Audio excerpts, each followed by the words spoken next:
The whole basis of ethics is free will. Without free will, there can be no question of changing your own circumstances. Man dragged himself up from savagery when he realized that he didn't have to be the slave of circumstances. He could make his own luck. Like when our caveman forebears were hunter-gatherers and chased bison. When we leveled up to the pastoral level of society, we realized, hey, I don't have to chase animals. I can breed them and have a permanent food source.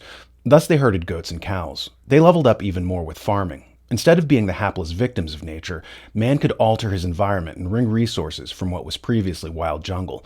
This, of course, became even more exaggerated when we had the agricultural revolution in the 1300s, and Europeans discovered how to do crop rotation and add nitrates to the soil. Food yields went up tenfold. Not every place on the planet had the agricultural revolution, and many societies still haven't had it. But Native Americans got to see it on display when they first encountered Europeans, and they were stunned that Europeans cared more about gold than food. In The Wealth of Nations, Adam Smith writes, "The poor inhabitants of Cuba and St. Domingo, when they first discovered the Spaniards, used to wear little bits of gold as ornaments in their hair and other parts of their dress. They seemed to value them as we would do any little pebbles of somewhat more than ordinary beauty, and to consider them as just worth the picking up, but not worth the refusing to anybody who asked them.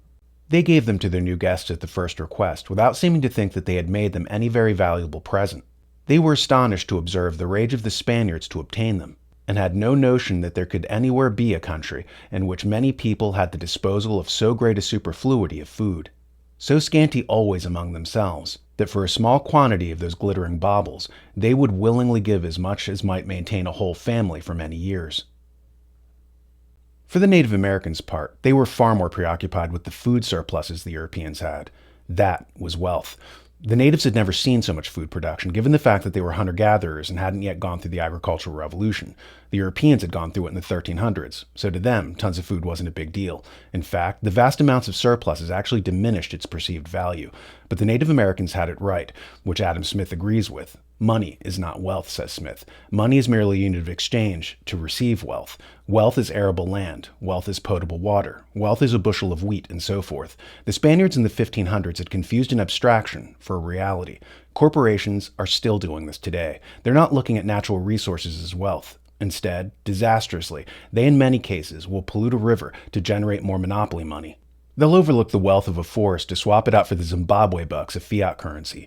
This is a critical cognitive error, confusing the abstraction for the reality. It's like mistaking the shadow for the substance, the map for the actual location. And make no mistake, money is no more than a map, and maps lose their value when they don't coincide with the terrain that they're supposed to be describing. What we've had for a long time now is an economic system that's been printing up false maps to bolster confidence, and which more and more don't coincide with the actual reality. We have more and more monopoly money and less real wealth. People give up their family farms for little bits of paper, and we say that they're more rich.